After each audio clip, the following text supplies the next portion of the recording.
শেষ পর্যন্ত আমেরিকার গুতা খায়া বলছেন, শেষ পর্যন্ত আমেরিকার গুতা খায়া এই ডোনাল্ড ট্রাম্প নামক যে মহিষটি, যেটাকে নিয়ে আপনারা বহুত ফাইজলামি করছেন বুঝছেন, সেই মহিষটি মানে বিক্রি হয়ে গেছে বুঝছেন। সেই মহিষটি গতকালই বিক্রি হয়ে গেছিল। তো বিক্রি হওয়ার পরও সেই মহিষটি যে কিনছে তার পুলিশ দিয়ে ধরে লিয়েছে বুঝছেন। এই ডোনাল্ড ট্রাম্প মহিষটিকে যে কিনছে সে পুলিশ, তাকে পুলিশ দিয়ে ধরেই না, তারপরে ওই কত 3,85,000 টাকা বলে কিনছিল কেরানীগঞ্জের এক ব্যক্তি, তো তাকে পুলিশ দিয়ে ধরেই না।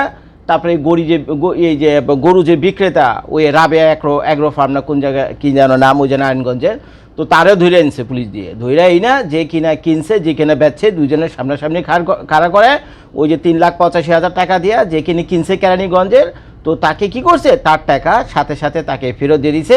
এবং এই গরু, এই ট্রাম্প মহিষ তাকে কি করছে, ওই যে ফার্ম থেকে গরু আসছে বুঝছেন বেচা হয়েছিল, সেখানে নিরাপদে গার্ড অফ অনার দিয়ে সেই সসম্মানে সেই মহিষকে কোথায় কি করছে, সেই মহিষকে আবার সেই ফার্মে নিয়ে যাওয়া হয়েছে এবং অলরেডি সেই ফার্মে খাওয়া দাওয়া করে এখন বিশ্রাম নিতেছে বুঝছেন। উপরে পাঙ্খা পর্যন্ত লাগাইতেছে, আগে তো পাঙ্খা ছিল না জানেন তো।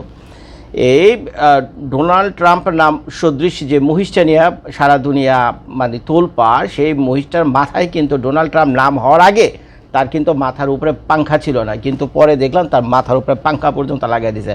অর্থাৎ তার যাতে সেবা যত্ন কোনো কমতি না হয়, খাতিরের কোনো কমতি না হয়, খাওয়া দাওয়া যাতে কোনো কষ্ট না হয়, এর জন্য অ্যাগ্রো ফার্মের উপরে, ওই রাবে অ্যাগ্রো ফার্ম নারায়ণগঞ্জের, তার উপরে কড়া নজর রাখবে সরকার। আমি এগুলো বানায় বলতেছি না, এগুলো হলো আমাদের সালাউদ্দিন সাহেব স্বরাষ্ট্রমন্ত্রী, এই ঘটনাগুলো সেই ঘটাইছে। তো এই গরু, এই মহিষ, তো আপনারা তো সারাদিন ছিলেন ওই গরুর হাটের খবর লেয়া, কোন গরুর কী দাম, কেমনি কী অবস্থা, গরুর দাম বাড়লো না কমলো, কী অবস্থা, মানে এই আপনারা বিরাট ব্যস্ত আপনারা।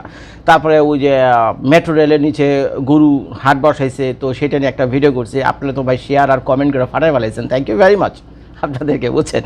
তো প্রতিবাদমূলক এই ভিডিওগুলো যেগুলো কিনা আপনাদের জন্যই বলা, বাংলাদেশ থেকে তো অনেকে আপনার এভাবে কথা বলতে পারেন না সরকারের বিরুদ্ধে, স্বরাষ্ট্র মন্ত্রণালয়ের বিরুদ্ধে, বা কোনো ক্রিমিনাল বা যারা নাকি মাফিয়া বুঝছেন, যারা চাঁদাবাজ, এদের তো বিশাল বড় গ্যাং বাংলাদেশে থেকে, তাদের বিরুদ্ধে এভাবে আমার মতো সরাসরি কথা বলা আপনাদের জন্য রিস্ক, দরকার নেই বলার, বুঝলেন না।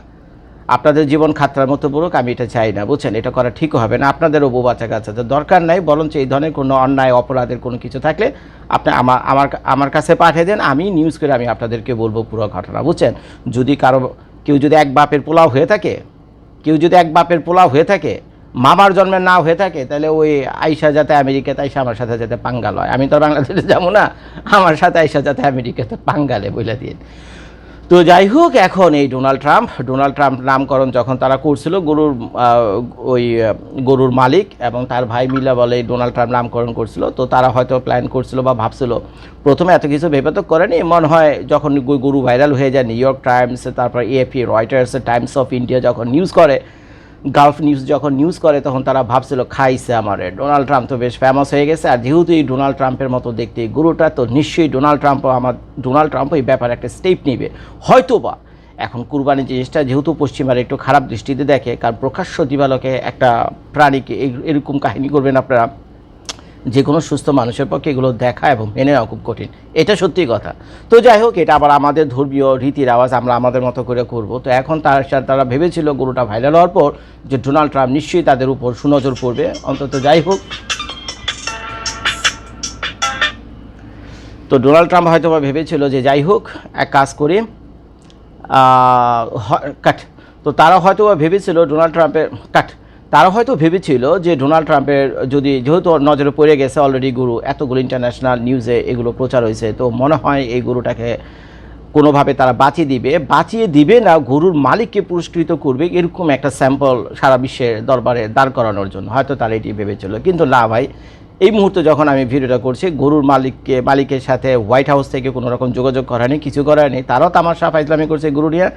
ইন্টারন্যাশনাল নিউজ মিডিয়াগুলো, সংবাদগুলো আমি দেখেছি এবং লাইন টু লাইন পড়েছি, তারাও তামাশা এবং ফাইজলামি করছে এই ডোনাল্ড ট্রাম্প নামক গরুটা নিয়ে। তো যাই হোক, শেষ পর্যন্ত কাহিনী করে দিছে এলো বাংলাদেশের স্বরাষ্ট্র মন্ত্রণালয়। তো শেষ পর্যন্ত কাহিনী করে দিছে কি বাংলাদেশের স্বরাষ্ট্র মন্ত্রণালয়, আমাদের সালাউদ্দিন সাহেব কী করছে, যখন দেখছে এইগুলো কাহিনী, এখন ওই ডোনাল্ড ট্রাম্প নামক এই গরুটার উপর শুধু তো কন্টেন্ট ক্রিয়েটর জর্জ ভাইয়ের নজরই না বহু মানুষের নজর আছে, এবং ইন্টারন্যাশনাল যেহেতু নিউজ পেপারগুলো একে নিয়ে নিউজ করছে, তো স্বাভাবিকভাবে এটাকে নিয়ে ফলো আপ নিউজ করার জন্য তারাও তো গরুর পিছনে লেগে থাকবে। AAP, Reuters, Times of India, প্রত্যেকের এজেন্ট বাংলাদেশে আছে, তারা তো আর ছেড়ে দেবে না। তো তারা যেটা করছে, তারা এখন খেয়াল করছে যে খাইছে আমার, এরা তো সবাই গরুকে ফলো করে রাখছে যে গরু কেমনে যায় কেমনে যায়। তো হঠাৎ এই গরু যদি কিনে নেওয়ার পর কেরানীগঞ্জে যে ব্যক্তি এই গরু কিনে নিয়ে গেছে, কিনে নিয়ে যদি সেই গরু জবাই করে, কিনে নিয়ে যাওয়ার পর যদি এই গরু জবাই করে, তাইলে তো ভাই কাহিনী হয়ে গেছে। তার মানে কি গরু জবাই করা মানে কি ডোনাল্ড ট্রাম্পকে এইটা করা, বুঝছেন? এই গরুকে জবাই মানে কি ডোনাল্ড ট্রাম্পকে এইটা করা, কোন অর্থ কোন জায়গায় চলে যাবে?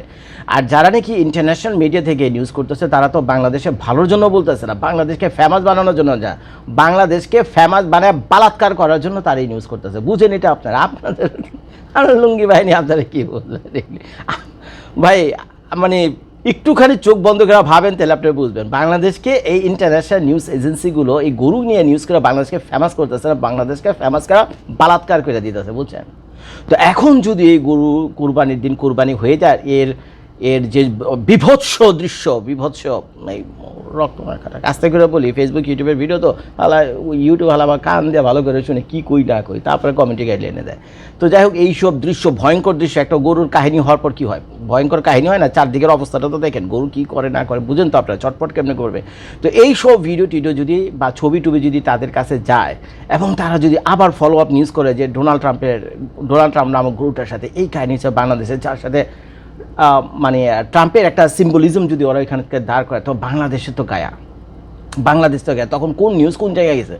এখন তো গরুর চুল, দাড়ি, মোষ বা চেহারা ডোনাল্ড ট্রাম্পের মতো দেখতে এই পর্যন্ত সীমাবদ্ধ ছিল, কিন্তু গরুকে যখন কাটা হবে তখন কাহিনী চলে যাবো কি, তখন কাহিনী হয়ে যাবো হইলো, আরে তখন কাহিনী হয়ে যাবো। আর এর জন্য কি হয়েছে সম্ভবত ওই এই কাহিনী চিন্তা কইরা স্বরাষ্ট্র মন্ত্রণালয় থেকে, এটা তো তারেক ভাইয়ার নজরে পড়ছে, তো সম্ভবত তারেক ভাইয়া বলছিল সালাউদ্দিন ভাইয়াকে, সালাউদ্দিন বলছে খাইছে আমার এই গরু, কী অবস্থা, গরুর খবর লো তাড়াতাড়ি গিয়ে। পরে গরুর খবর নিতে গিয়ে দেখে গরু একদিন আগে বিক্রি হয়ে গেছে, এবং আগামীকাল সকালে কি এই গরু কুরবানি হওয়ার কথা। তাড়াতাড়ি কইরা কে কিনছে, ব্যাটারে ধরে লে হোক, কেরানীগঞ্জ থেকে কত টাকাতে কিনছে, 3,85,000 টাকাতে। সেই 3,85,000 টাকা ওই পুলিশদের দুইজনকে ধরে এই না 85 টাকা টুকা দিয়ে এই গরুকে যেখান থেকে নিয়েছে সেখানে গিয়ে রাইখা খানা দানা দিয়ে উপরে পাংখা পর্যন্ত লাগিয়ে দিছে। পারে তো এয়ার কন্ডিশন লাগিয়ে দেয়, সিরিয়াস ভাই, পারে তো গরুর ঘরে একটা এয়ার কন্ডিশন লাগিয়ে দেয়। এইগুলো অবস্থা, এরই বলে ভাই ঠেলার নাম বাবাজি।